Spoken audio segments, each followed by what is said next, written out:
All right, how's everyone doing? I am Rich CELENZA. Thanks for checking out the Rich CELENZA show. So, I don't even know what to name this podcast, but man, throughout my life, at least for me, I realized an office is like a goddamn prison. An office job, I should say. And I didn't really realize this till my mid 20s. My father owned a bar and nightclub till I was in my 12, 13 years old. Then he moved to Florida, opened a vending business, and I helped him do that throughout my life. But in my mid 20s, we had a store. It was called USA Darts and Billiards downtown, and we sold darts, we sold cigars, cigarettes, billiard equipment as well, and vending equipment, I should say, as well. And so we used to be in the vending business, so we used it as a pickup drop off too for cash, and we had offices in there. And I was in my mid 20s. I just kind of hit the wall between being in my father's bar and nightclub my entire life, and then going in the vending business in all these different bars and nightclubs. Between the smoke, the music, the lifestyle, I was fried. I said, man, I just got to go sit in an office for a while and just regroup. I wanted to start writing screenplays too, privately. No one knew about it, but I started to write down ideas and stuff. And I just took some time off. Like I went in there and basically it helped me too because I was in charge of a lot of the money, so I can count all the money and all this, do all different things while I was in there. And there was, the store was sometimes busy, sometimes slow too. So you kind of bounced between the office and the store. But my goodness, after a certain amount of time, I wanted to kill myself. I realized that I am not an office dude.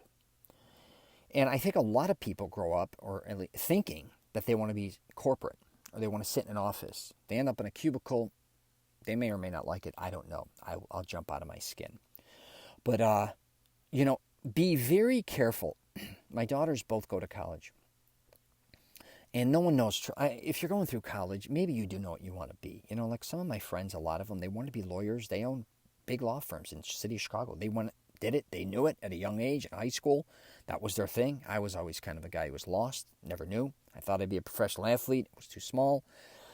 Then I just went and collected money and then ended up doing a lot of other things later in life, throughout my life, I should say, that were very unique, I guess, to most people. But I knew in my mid-20s that no matter what I did, if I didn't keep working for my father, which I didn't, that there was no way I could go sit in an office. Is an office job bad? Absolutely not. They're wonderful. Would I rather maybe sit in an office than do physical labor? It depends on what the physical labor was, truthfully. Because I even used to work in the summer sometimes if I wasn't in Florida. Or I shouldn't say the summers. I'd go back and forth sometimes to Chicago, and I would help my buddies with these. They owned a big TV company, and for a few months I'd go and unload TVs and load them in hotels. So like the Hilton Chicago, the big one, I'd go there, and a group of us would go do it. It was such a blast in the city of Chicago. Me and all my friends, we did it. One time we were doing it at the Hilton where they were shooting The Fugitive, the movie with Harrison Ford, which was a fun experience. But, back with my daughters, if you're kind of on the fence a lot of times regarding being in an office or not, really go intern, and I'm not kidding. Just make sure it's what you want to do, is an office type job, because I don't think a lot of people really realize after a while maybe how daunting that can become. It's also something where you don't, I'm not saying you got to have a lot of freedom, but just sitting for long periods of time looking at a computer or answering phones. Again, if that's your forte, God bless. I sit in front of a computer for hours a day. Don't get me wrong. And, and I was also traveling the last 10, 11 years of my life, so I was always on an airplane. So I know what it is to stand still, or in an airport. I know it, and in a hotel, let's say. I get it if I wasn't working outside of that.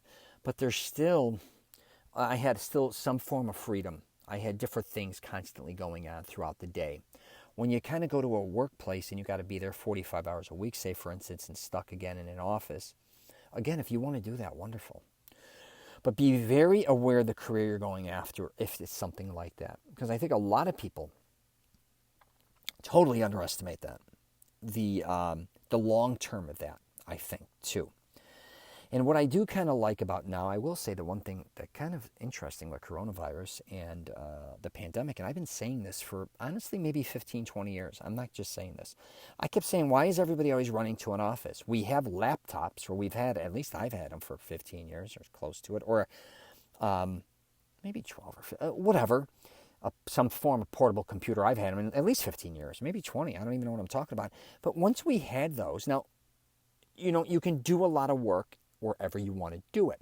Now, again, if you have equipment in your office, like I used to help my ex-mother-in-law at her commercial real estate, and she had a big printer, she had the fax, obviously, and you have all the tool, like certain things there, information that you need. I get that. That's a little different.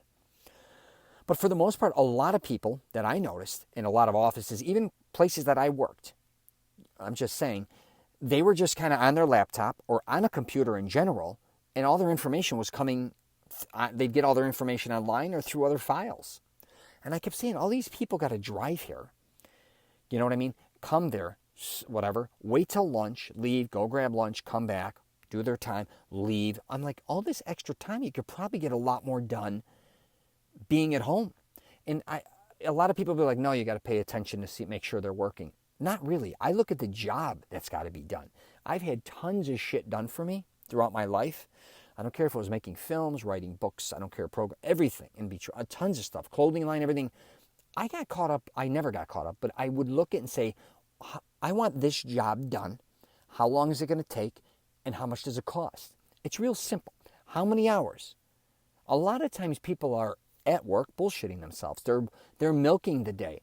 I'd rather have somebody say, hey, or me saying, if I have a company, I have this amount of work that needs to be done either per day or whatever. Can you do it? This is what I'm going to pay you. I don't care how you do it.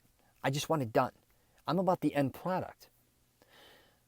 And you may be like, that doesn't always work. And I get it. Again, I don't own a law firm, and this isn't a hospital what I'm talking about. I'm just talking about people in general. Sometimes I think, in life, we make things definitely a lot more complicated than they are. I also think we do a lot of shit that just becomes routine. It may not be a better way of doing things. But back to you, if you're somebody who is, say, I don't care if you're in real estate, I don't care what you're in.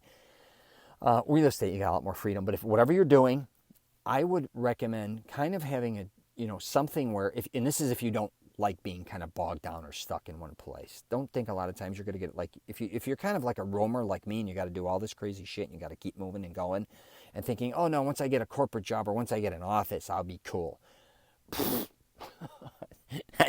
Maybe it'll work for you. I don't think so. But if you could find something where you kind of have the luxury of some freedom, and then maybe an office is what I'm really trying to say. Because I definitely like having maybe an office personally to have some quiet time, and I have everything in there that I need and set up, and it's just a place to go. But honestly, I have a place now. I don't even have an office. For the last 15, 20 years, most of everything I've been doing, from writing books to, again, screenplays, creating ideas, clothing lines, everything that I was doing, me being on the go was amazing. Because I usually hung in coffee houses, smoothie spots, or restaurants. I also was always able to go, so even when I was doing my clothing line, I wasn't caught up with having them to come to me, or I was always kind of going to them. But you can reach me at any time to do anything. I had that freedom. Even working with my father throughout my life, because I was collecting money even after I got out of the office in my mid-20s. It was kind of having the freedom just to be able to do so many more things and get things accomplished. Where a lot of times, if you are in a job where you are stuck in that one place for 45 hours, a week, hypothetically, even if it's retail, and I've been there, it's daunting, man. So this was kind of for the young people, just kind of keep an eye out on it and really find something. A lot of times we talk about find something you love and you'll stick with it. It's not always the case. Find something at this point in time, I think, that you're interested in. You can make some good bread and maybe figure things out. A lot of times, for not everyone, again, like I just said, my buddies ended up lawyers, did that for their whole life. But most people I know, probably 90%, end up starting somewhere in a career or a business, kind of pivot, change jobs, start something, change. It's all experiment, especially in this day and age. And you don't even know what the hell the future is regarding certain things. So I think also having the mindset where, having the freedom, I guess you could say, whatever job you go into or what you're starting to do, that and be creative. Be creative. Start creating your own goddamn thing to hopefully make money the way you want to make it. Not always get caught up with helping others make money as well. So, all right, I'm going to wrap it up there. Yeah, if you get a chance, check out my Mastering Self-Confidence program. I kind of try to help a lot of young guys or guys in general just with their identity, taking a realistic approach. I also like helping dudes mainly live an incredible life affordably. If you are stuck in a job you hate, I get it. You know, people, Jesus, so many people out there, but and you got to make that money to survive. You got to kind of have an escape route to a certain degree. That doesn't mean it's going to happen in a week, month, year. I don't know. You know, kind of like Shawshank. If you ever seen that movie, you got to I don't want you to wait that long, but you got to come up with your own plan to figure your own shit out. You can't always blame others for the position you're in, and you can't, you know, a lot of times kind of boo-hoo your life because you're doing something that you don't like. It's just change it. I don't know what else to tell you. If you don't have the balls to change it, you don't deserve it. Kind of one of those things. I'd hate to say it like that, but I did a podcast on that, and it's going to be released. I think if you don't have, how did I word it? If you don't have the mindset or something, or if you don't know how to create your own rules to succeed, you don't deserve to. And I believe that after a while, if you can't figure it out, you just may not be sharp enough to figure it out. Maybe you should just be happy you got a job. But if you are in a situation where you hate what you're doing, then you got to figure out an exit plan. That's just the bottom line. So, anyways, I'm on LinkedIn, Twitter, Facebook, and Instagram. All right? All right. Take care.